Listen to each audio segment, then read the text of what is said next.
the payments to the clerk, Horn and Associate, which is DHC, the beneficiary of that payment is the first payment, the payments made in 2017. The beneficiary was the Swapo Party Congress. All right. That's good. The beneficiary was the Swapo Party Congress. 2017. Yes. Instructions is passed on.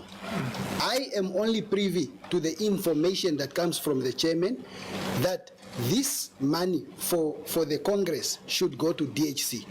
This money for the party should go to Sisa Namanji and Co. You trust me? You trust me?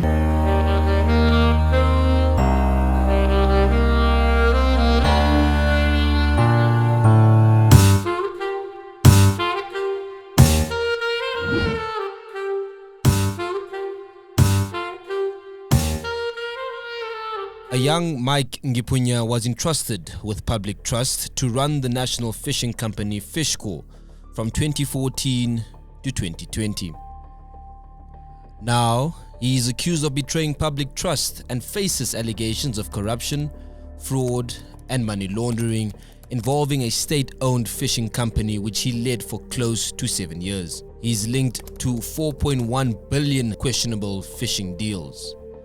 These include 92 million, 72 million, 120 million, 160 million, and a long-term 3.6 billion profit partnership scheme.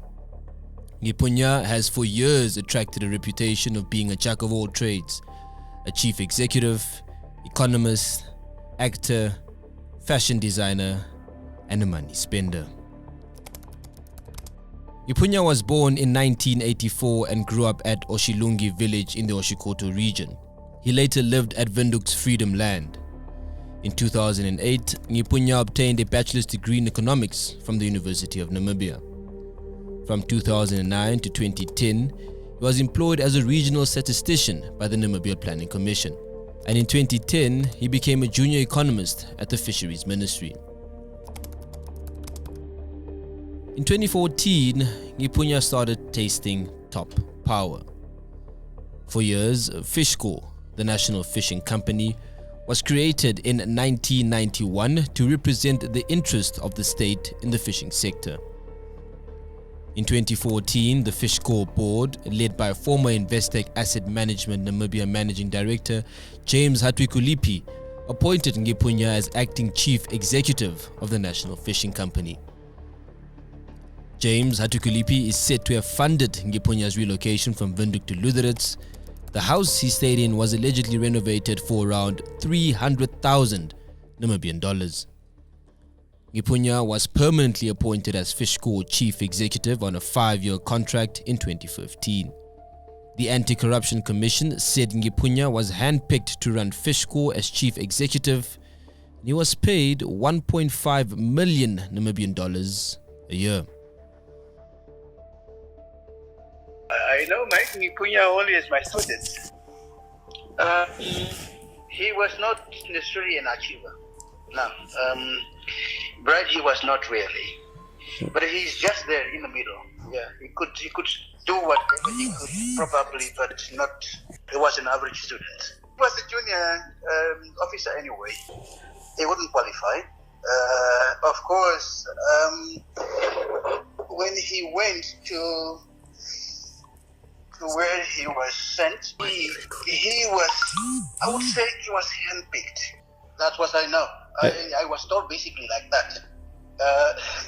You see, I like questioning a lot of things, and it was really not perhaps in the favor of my colleague. So he was much more of saying he has got the power to. So I said fine, but a parasite like that one needed somebody with credible credentials. And I thought it would have been a better thing if the post was advertised.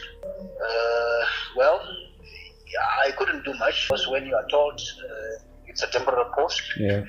So he went. Yeah, that was it, basically.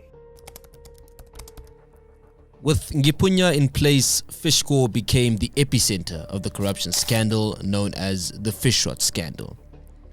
Nghipunya was key in implementing the scheme. For the scheme to work, it needed Esau to allocate fishing quotas to Fishcor under the so-called government objectives. The government objectives quota was a vehicle through which the state generates income from the fishing sector to execute its social projects. These include funding projects aimed at the upliftment of marginalized communities, rural development projects, funding war veterans projects, and drought relief programs. Statistics show Esau handed horse markhor quotas to Fishcor valued at about 900 million Namibian dollars from 2014 to 2019. A large part of the proceedings of these quotas were diverted to Esau, former Fishcor board chairperson James Atukulipi, former Justice Minister Saki Shangala, all Nghipunyas Friends. Nghipunya was key in making Fishrot payments of around 92 million Namibian dollars from Fishcor to two law firms. It includes the 15 million Namibian dollars transferred by Nghipunya from Fishcor to Sisana Manje Inc. & Co. in 2015. From there, Sisana Manje Inc. & Co. transferred 5.2 million Namibian dollars to the Washihemwa Family Trust, controlled by Amos Amukwiyu, and 9.8 million Namibian dollars to businessman Vaino Ngipondoka. Nghipunya also transferred 75 million Namibian dollars to Windhoek-based law firm de Klerk Horn and Coetzee Inc., co-owned by lawyer Martin de Klerk. A large chunk of the 75 million Namibian dollars was used to buy residential properties and nice-to-have luxuries for Fishrot accused individuals such as James Atukulipi, former Justice Minister Saki Shangala, Esau, and his son-in-law, Tamsin Fiti Atukulipi. The rest of the money allegedly funded President Hage Geingoob's political campaigns. Mike Nghipunya says his co-accused Saki Shangala and James Atukulipi were appointed by SWAPO's Secretary General Nangolo Mbumba to manage SWAPO election funds, which was done through an account of the law firm DHC. The payments to de Klerk Horn and Associate, which is DHC, the beneficiary of that payment is the first payment, the payments made in 2017. The beneficiary was the SWAPO Party Congress. All right. That's good. The beneficiary was the SWAPO Party Congress. 2017. Yes. Your Lordship, I was never privy to the discussion between the minister and the beneficiaries.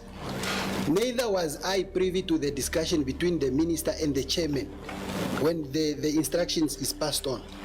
I am only privy to the information that comes from the chairman that this money for the Congress should go to DHC. This money for the party should go to Sisana Manje and Co. And now, the president of the SWAPO party and the president of the Republic of Namibia, a Deloitte investigation into the Fishrot corruption scandal linked Nghipunya to around 72 million Namibian dollars worth of deals he made in a private capacity. The investigation report, dated June 2021 and titled Investigation into the Fisheries Sector, was done by Deloitte on behalf of the Anti-Corruption Commission. A table found in the Deloitte report states that the three entities linked to Nghipunya was Wanyemba Investment Trust, Jaco Investment, and Wanakadu Investment. The state says Jaco Investment and Wanakadu Investment are owned by Othniel Shudifonya and Philippus Mwapopi and Nghipunya. Mwapopi, through his company Wanakadu Investments, allegedly received a payment of $4.2 million to supply dried fish to fishing parastatal Fishcor without ever doing the job.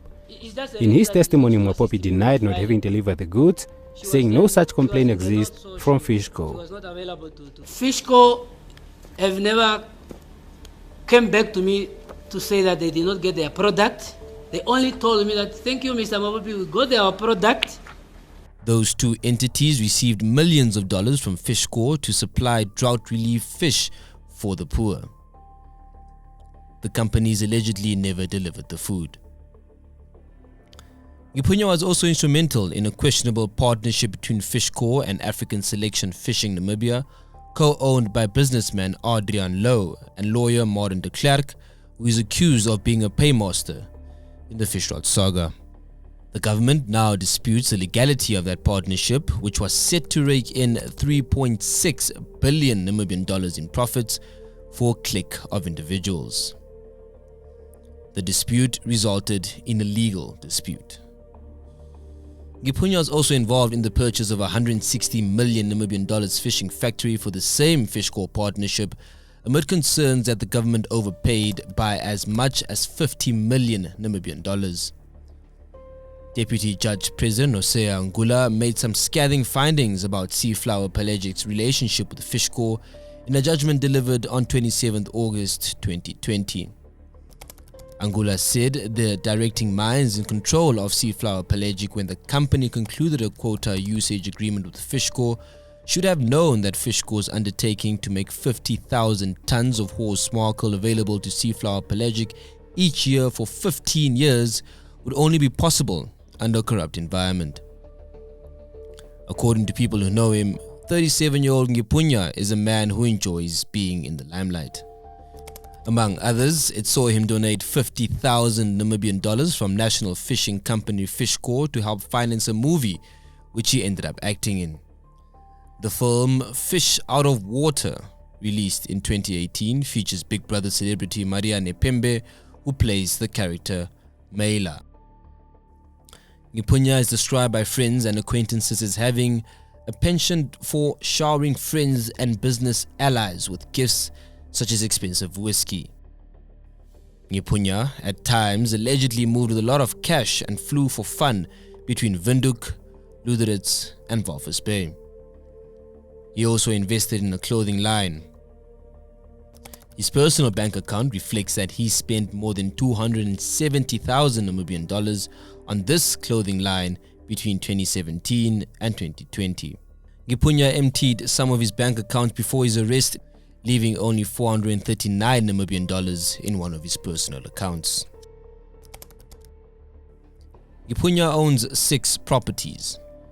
A house in Rocky Crest valued at 3 million Namibian dollars, 2 flats at Freedom Plaza with a combined valued at 5 million Namibian dollars, a property at Otapi which he tried to rent out to the government institution pension fund, the GIPF, for his regional office. Nghipunya also has interest in Wanyemba Trust, to which he sold a property at Umuthia in 2019. Trying to get to is that the business of Wanyemba Investment Trust is not Mike's business. No. So the income is for Wanyemba Investment Trust. Mr. Nghipunya. Yes. Why I asked that question is, Yes. in your testimony, Yes. you testified that you as Mike Nghipunya, Yes. was the one rendering the consultancy services. Yes, that's Yes. correct. So you were earning them, not Wanyemba. It's you. You have a full-time job. You were rendering consultancy services to the value of 5 million per year. Yes, that's correct. Okay, that's all I wanted to hear. He's facing more than 30 serious charges involving $167 million in dodgy payments between Fishcor and companies which he or his co-accused partly own. This, according to State Attorney Cliff Lutibezi, which can earn him a hefty prison term if found guilty.